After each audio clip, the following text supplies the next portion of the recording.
This is the Extra Point Podcast. During this podcast, we will dive deeper into our Sunday teaching and share practical next steps for your faith journey. Now, let's kick off the Extra Point.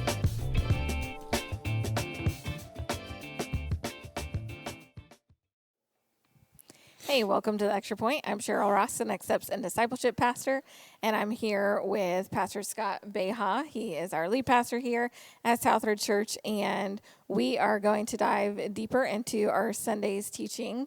But before we go any further, I want to make sure that if you haven't liked or subscribed to this podcast, that you go ahead and do so.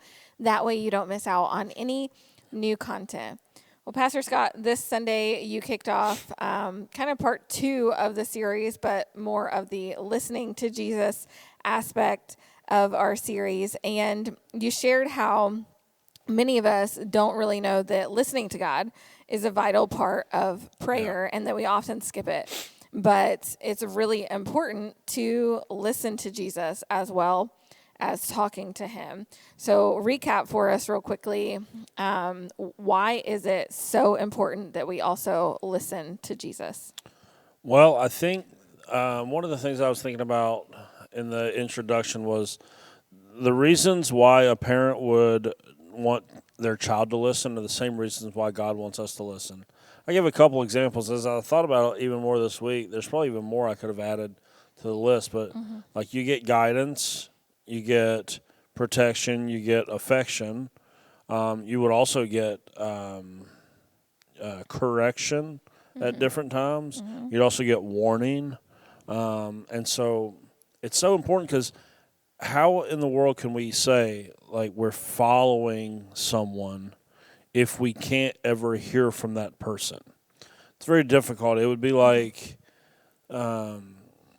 if you were trying to follow someone in a car, but you stayed so far back you could never see when they were making a turn. It'd be impossible to follow that person. And I don't know how many people inherently understand that saying yes to welcoming Jesus into their life, when they did that, they literally handed the keys of the car over to somebody else. And you are now the follower, and to be a follower, you have to stay close to Jesus. In fact, like I think there's a book that, who is it? There's a book I believe called like In the Dust of the Rabbi or something. The first century disciples of any rabbi followed that person so closely that like it was almost as if the dust of their feet was just getting all over these people they were following. I mean, they followed them. There's some stories of even disciples following rabbis and teachers into like some kind of precarious situations that other people should not have been privy to because they just wanted to know how this person did everything that they did. And I don't know how much, especially in a world where cheap grace and the cheap gospel is just prevalent everywhere, people understand that I'm saying yes to Jesus, and when I do that, I'm not in charge anymore. And so it becomes incumbent upon me not just to talk to Jesus, which is very important, but also to sit and listen. But I think it occurred to me last week as I was prepping that I think we skipped this because we think that it's a different skill set than prayer. We were using it like we divorced it from prayer. And so we were thinking maybe, God speaks to us in these ways. How often have we thought about just the idea that it is just part of prayer? So while you're talking, make sure that you're listening. Make sure that your ears are tuned in to going, all right, I'm asking God a question. And much like if my kid asked me a question, and then he just walks out of the room, I'd go, well, did you want an answer or did you just want to talk? And that's how a lot of us treat God. We go like we ask him something and then we just take off. Hey, see you same time tomorrow. And we just come, we just give him all the stuff on our list, and hey, same time tomorrow, we'll see you. It's like, do you ever just stop long enough to go, I'm just going to sit here and listen to see if you have anything to say? And I think because prayer is so rushed, and we didn't realize that this was part of it, that many of us, like our lives would be drastically different if when you did pray, if you took 1 minute on the back end to just sit silently. Start there. Like, I think your life would be drastically different because it is really important. You have to be close to someone to actually listen to them. You cannot be far, at a distance. I told the example of coaching. It's down at Shawnee Sports Complex in Dunbar.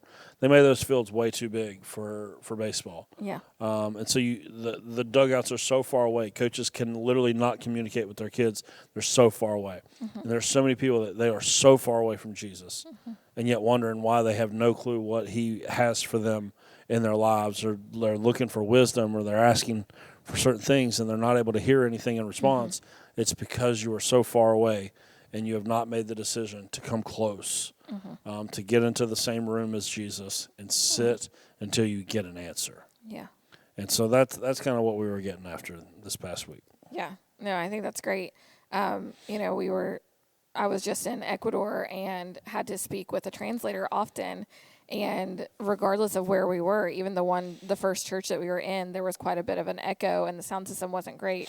So even though I had a microphone, he had to be close to it. Like, we had to be close to each other to be able to hear one another and then repeat.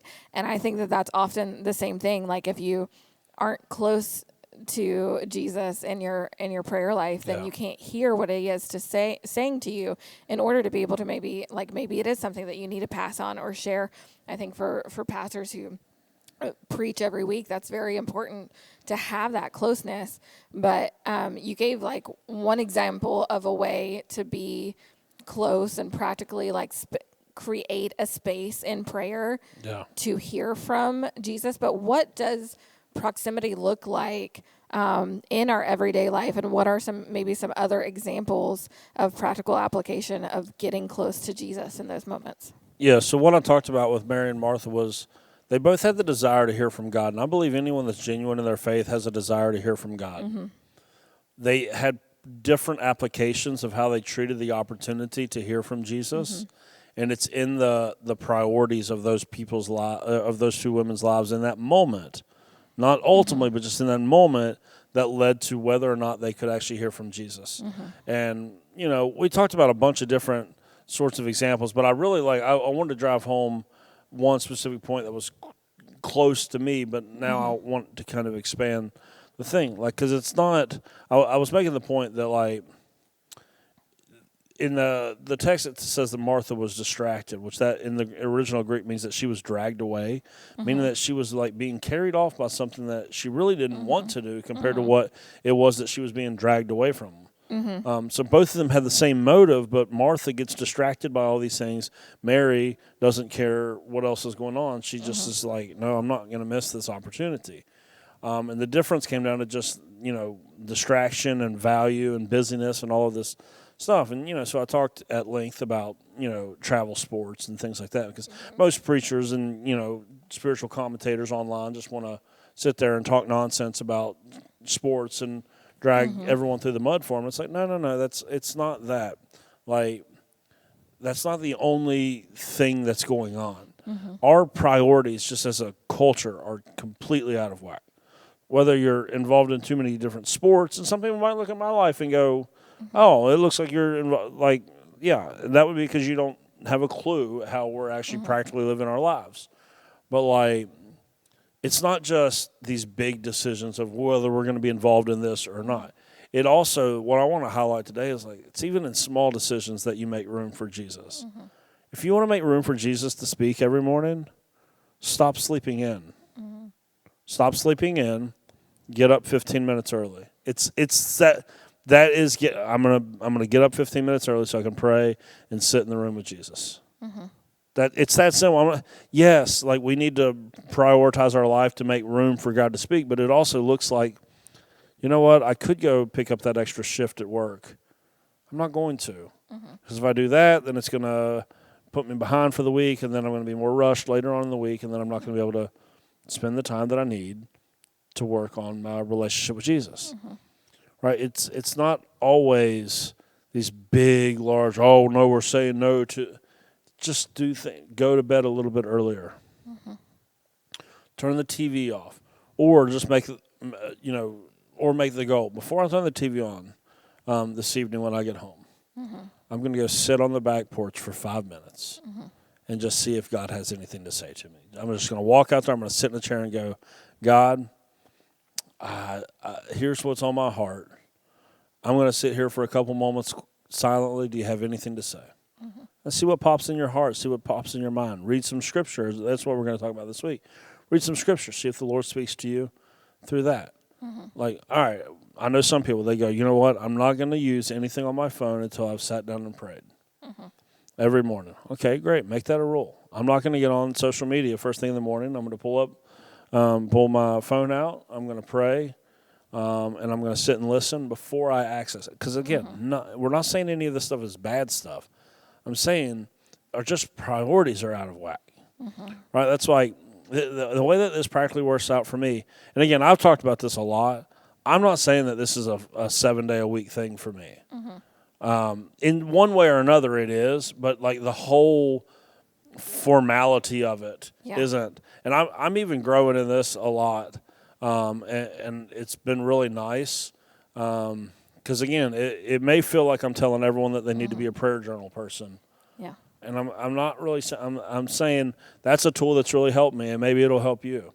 But I remember one day last week, I came into the office a little later than I normally do. I had something coming up, and so I didn't really have all the time that I wanted to. Right now I'm in kind of a rhythm. I read a psalm, do my prayer journal while listening to worship music. 10, 15 minutes, at least for the 4 days I'm in the office. But that day, for some reason, I came in later or something, or maybe I had something in the morning. I don't know what it was. But I came in and sat in my office, and I was like, I do have a lot of stuff to get to. And I'm not saying that y'all don't have a lot to get to. Everyone does. If you're a mom, if you're a dad, if you have a job, if you don't have a job, and you're just taking care of the house or whatever it is that you're doing, everybody's got a lot to do. I just came to my office. I said, okay, I don't have the time to do what I really want to do, but I'm not going to skip this because it's too important. So I just sat in my office, and I said, before I get started on my work, I'm just going to spend a couple minutes going, God, here I am. Do you have anything to say? Here's some stuff going on in my life I want you to know about. If you have anything to say, I'm sitting here just a couple of moments, maybe one song. Or maybe sometimes we need to turn the music off, too, so we can just sit in silence. And I just went, all right, I'm not going to have the whole formal time that I normally do, but I'm not just going to skip it. Yeah. So it could be just like, hey, on my way to work, I'm going to turn the radio off for 5-10 minutes on the way to work, and I'm going to spend some time with God. I'm going to do that on the way home from work. What night was that? I think it was Saturday night. I got home from whatever we were doing Saturday and decided I'm going to go sit on the back porch for about 10, 15 minutes. I'm going to pray, but then part of that prayer is going to be me going, God, here I am. Do you have anything to say? Do you have anything to say about the things that I've mentioned this week? Anything in my life that you want to point out? Anything that you want to correct? Here's things on my heart. But I'm going to sit here and wait to hear from you. And so it doesn't. That day didn't look like, because Fridays and Saturdays are just crazy for a lot of us. Yeah. And so it didn't look like sitting down with my prayer journal and it was all formal. It was just like, hey, at the end of my day, I went outside and said, all right, God, I want to hear from you. I could have just skipped right on to whatever I wanted to do the rest of the evening. I was like, it's too important. I don't want to do that. I want to just find some time. Again, I'm not saying, so it's like, it used to be if I missed the morning time, I was done for the day. It's like, no, I can find it again I can sit in the same room with Jesus at lunchtime. I can sit because this is what I said on Sunday, we have it better than Mary and Martha. Jesus came to town one time, right? In this instance, this is a one-time only, Jesus is in my living room teaching. I'm not going to miss it. Yeah. We're not stuck into that situation. Yeah. So if life is really crazy, let's say like during the school year, you got to get up at 6 a.m., get the kids ready, get them to school, get to work, and then you're going, well, I didn't get to do it in the morning. That's fine. You get a lunch break. You get a 15-minute break here and there or whatever it is. You have time in the car, time on the way home. Just find some time. It doesn't all have to look the exact same every single day. Just make space. Use the scriptures, pray, whatever works for you, and then tell God, I am listening. It's almost the story that keeps coming to my mind is when God is calling Samuel in 1 Samuel. He just Eli tells him, go and lay down. He said, and next time the voice says something, say, here I am, Lord, I'm listening. Just do that. Just find whatever time you have. Oh, your kids wanted to go to the pool this afternoon? Great. While they're playing, you go sit in your pool chair and you say, here I am, God, I'm listening. Here I am, I'm listening. Yeah. It's you can do this anywhere. Oh, your kid's got a soccer game? Great. While they're warming up, before you're like all into mom and dad mode, sit on the sideline and go, here I am, God, I'm listening. It's I'm not talking about anything crazy. Now, I mentioned some stuff. Yes, you need to say no to some stuff. You do need to prioritize your life. If you're only showing up for church once a month, once every 2 months, you are sending a ridiculous message to your kids about what's actually important. Yeah. Right? I'm not saying that you got to have perfect attendance. I'm not saying that. I'm saying if you're only showing up once a month, once every 2 months, or your kids are teenagers and they're not on their way to camp at the lake this week or whatever, that's craziness. Stop it right now and make things right. Yeah. Get them involved in every possible way. Yeah. You want to give them as many chances to hear from God as well. Yes. That's what we do. Like, if you got kids and they're not in Kingdom Builders on Wednesdays whenever it's in session, why? Why not? Why not? Do you want your kids to have a chance? Yeah. Adults, are you in a small group? Because that's also how you hear from God. You need to give yourself as many chances as possible. I'm not saying stuff doesn't happen, that you shouldn't travel or play sports. All these things are good for our families. They're when they're done right, they're good for your family. They're good for the development of kids. We're not saying that. I'm just saying have a little bit of a priority that goes, hey, yeah, we are a family that maybe you're doing really well and you're able to travel a couple weekends a month during the summer. Cool. Every single place that you go, unless you are visiting Antarctica, has a church. Teach your kids. This is something my parents taught me growing up. We went to Myrtle Beach every summer growing up. And we were like we knew all the people at Myrtle Beach Church of the Nazarene because we went there. Yeah. We even went to there was sometimes at the local church down where we vacationed at Myrtle Beach was having a vacation Bible school. And our parents took us to vacation Bible school while we were on vacation. Why? Because they wanted to instill in us that, yes, we're going to go to the beach and we're going to go get ice cream. We're going to play sports. We're going to have fun. But this is a priority. Yeah. And you have to make those big, tough decisions. We play travel baseball. We don't play travel football. We don't play travel basketball. We don't play travel soccer. We're not saying yes to every single thing that comes along. And I'm not saying that this is a hard and fast rule that it'll always be like that. I'm just saying we're making those large choices to go, yeah.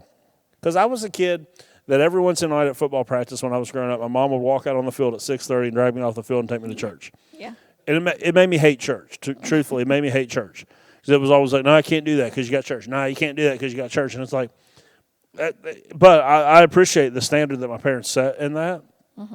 For me, I want to take what they taught me and then try to do the same thing without maybe the negative side that it caused for me. Yeah. So it's, yes, we will allow you to play travel baseball and miss a Sunday here and there. But you're also going to make up for that in every other way possible. You're going to be here every Sunday for 2 services. You're going to go to, this is what we've told Landon now that he's in youth group. You're going to serve at a service and you're going to attend at a service. You're going to do both of those. You're going to go to all of the youth events. You're going to go to state youth convention. You're going to go to youth camp. You're going to be involved in all of that stuff because you don't need to go 52 out of 52 on Sunday mornings. You just need to have a life that is so saturated with Jesus that it's not all about just church attendance. It's I just want to have a life that's saturated with the Bible and worship. It's like, come get in our car. Do we listen to Luke Combs and Ed Sheeran? You daggone right we do. Do we listen to Taylor Swift? I don't care what y'all say. Yeah, we absolutely do. But we also, when we turn the worship music on, our kids are in the back seat singing with everything that they have. Yep. They do go to Christian school. So they are learning Bible verses every single week of the school year and studying the Bible and going to chapel on Tuesday mornings. Yeah, my kids, when they turn 18, whether they love it or hate it, are going to know that they were raised in a home that highly values Jesus. And that's going to be all the while, yes, we took trips. Yes, we played sports. Yes, we were involved in our community. All of that. We're going to do all that good stuff. Martha was doing good stuff. But there's never going to be a doubt about what our actual priority is. Yeah. Right? I remember one travel baseball tournament. I knew that the first team we were going to play that morning was no good. So I told Landon, we're going to go to church first because I know that your team will take care of business there. We're going to let them go play. We're going to go to church, and then we'll show up for the second game. Like, we've done stuff like that. We sat out of basketball this past year. We used to play all-star basketball for 3 years in a row. The schedule does not work for our family. So we did what no one else on that team has done. Said, no, we're not going to do this. We're not going to play Friday, Saturday, and Sunday for 2 straight months and then practice 3 to 4 times a week. Our family's not going to give 3 months of our life for that. That's crazy. We're not going to do it. It's not worth it to us. Are we done with basketball forever? Of course not. But that schedule was not going to allow us to be the family that we wanted to be. We needed a break, so we took a break, and you have the permission to do that. And the more that you prioritize the big stuff, prioritize it in the little stuff, you'll realize that you end up in the room with Jesus, just like Mary, more often than not, and you actually begin to hear the voice of God. And it's big changes, it's little changes, it's just priorities. And before we get into any more of this series where we're going to talk about how God speaks to us through his word, how he speaks to us through circumstances, how he speaks to us through other people, how he speaks to us through silence.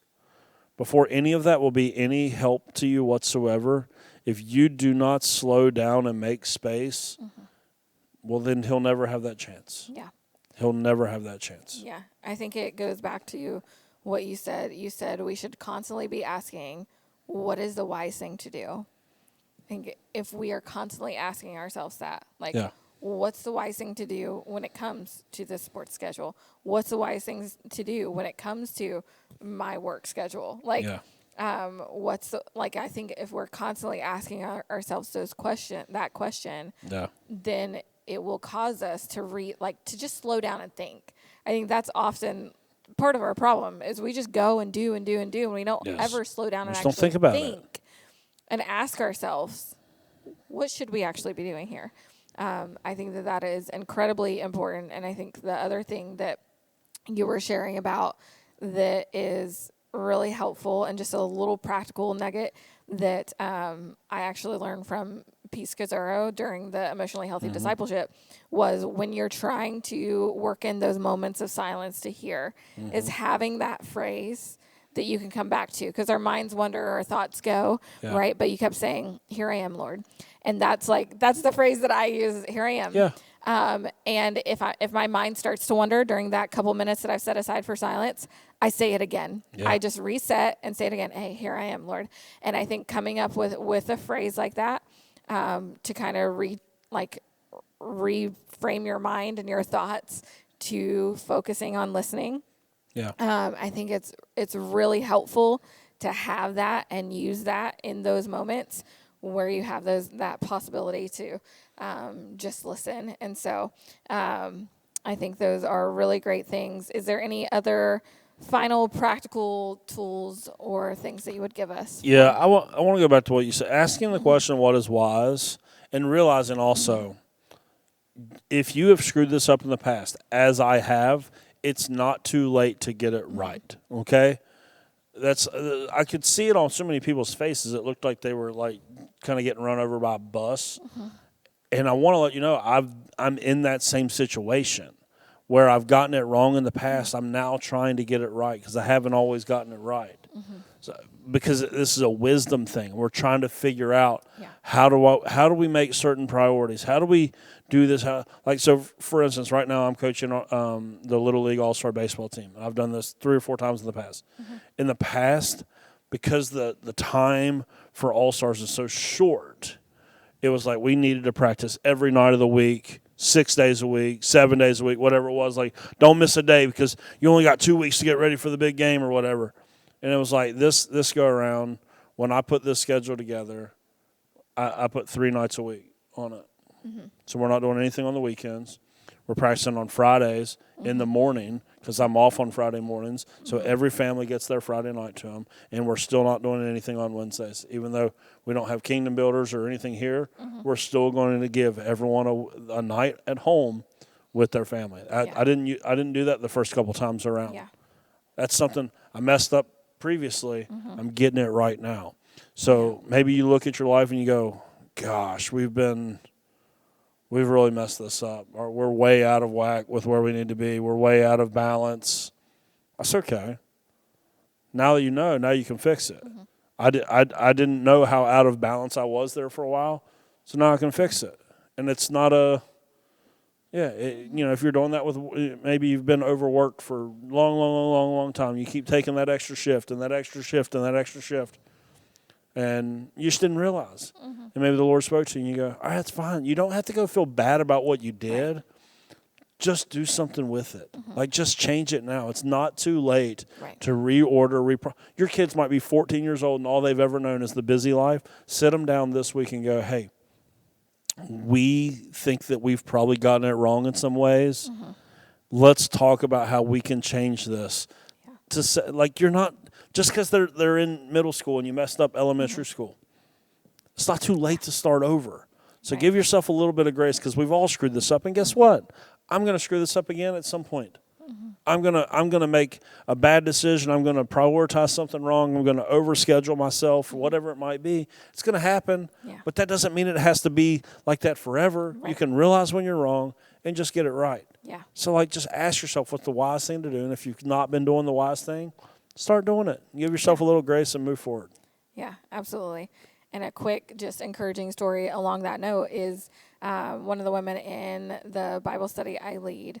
She had shared multiple times how she felt like, she wasn't in church. She didn't have her daughter, who's now a teenager in high school, like, really in church. She didn't raise her in church. And so she had a lot of guilt and things for not doing that sooner, and now that she is, but what was really cool is that this week her daughter was at Bible study with another lady's daughter from Bible study, and they're doing their own Bible study together while we meet. Wow. Which is really cool. And so, like, it isn't too late to make that change and do those things, no matter how old your kids are. I just want to encourage you to make that wise choice and make those changes, because you'll end up seeing the fruits of that. Yeah. God will honor that. So we'll be back here with another extra point for you next week with some more practical next steps for how to listen to Jesus in your life. Thanks for tuning in to The Extra Point. Be sure to subscribe to the Southridge Church podcast and tune in every Wednesday for another episode of The Extra Point.